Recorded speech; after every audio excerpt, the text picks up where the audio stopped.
Greetings, everyone. Hope all of you are having an absolutely fantastic day. We're back again with more Elex 2. And this time I wanted to make a video walking you through how to get all the companions. I figure there's a lot of you who want to make sure you have the full list, and there's only a couple of them that you'll get through the main story. So I thought you might benefit from a video that would break it down easily. A couple of notes before we get into things. First and foremost, I don't think there's a huge difference between the party members as far as how much damage they do and how useful they are in combat. So when you're considering who to bring with you, I think their personality or the loyalty increases you're attempting to get matter a lot more than any consideration regarding what they're going to do in combat. Also, all of the companions are available to be recruited in Act 1. So some of them, of course, you can wait and you'll get a specific quest. But if you wanted to just get them all right from the beginning, you could absolutely do that. And with that, let's go ahead and just dive right in.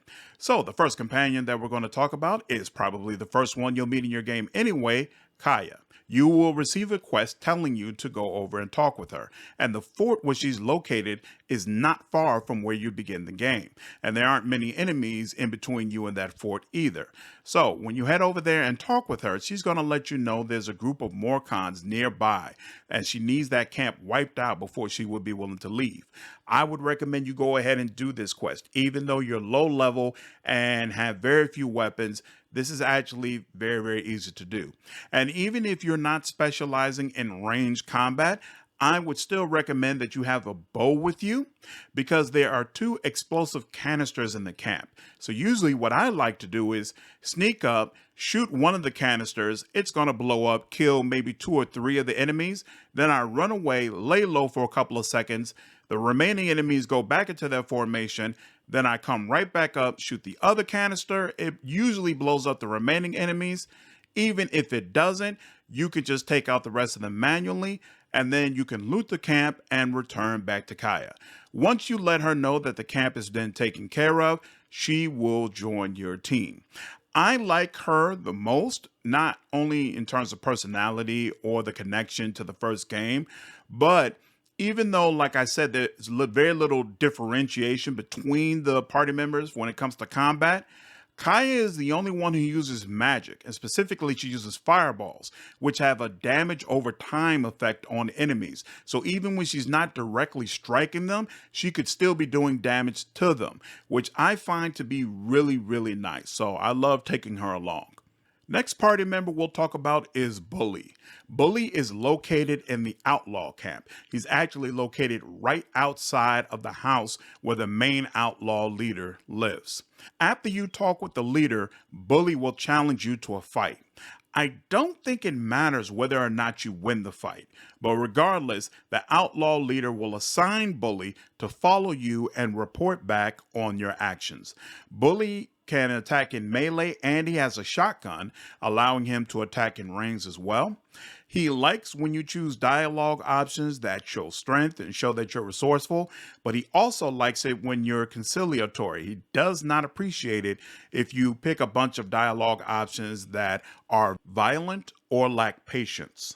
Next up is Nora. You can find Nora in the Alps camp at this location. Once you walk into this area, a cutscene will automatically start where dialogue will begin with her. And she'll have a quest where she needs you to steal a document from the outlaws.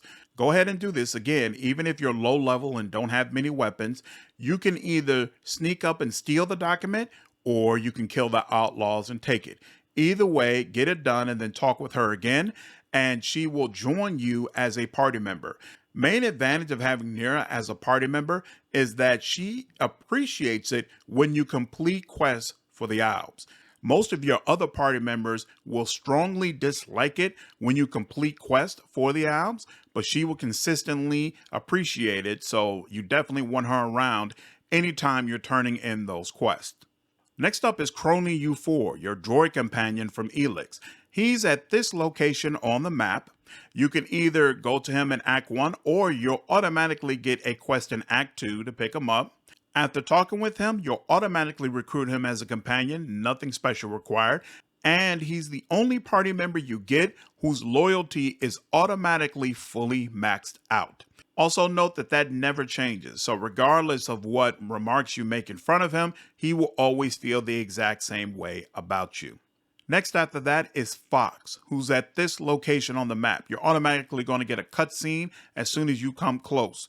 After speaking with him, he's going to ask you to engage in a hunt with him. You must accept this request in order to recruit him as a companion.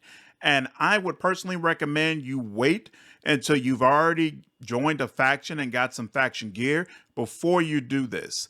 I'm not sure if the enemies you face are necessarily high level, but it's just a really, really long walk with a lot of random enemies. And so I feel like it's easier if you can quickly take those enemies out. Whereas if you're lower level, you can probably still get through it, but it's just going to be a much longer and more annoying experience. Regardless, once you get through with this hunt, he will join you as a companion. Like Kaya, Fox is a berserker, so he's going to appreciate it anytime you do things for that faction. And of course, he's going to increase in loyalty anytime you're doing his personal missions as well. He's also a big fan of humor, so if he sees you using jokes or not taking things seriously, he will also appreciate that.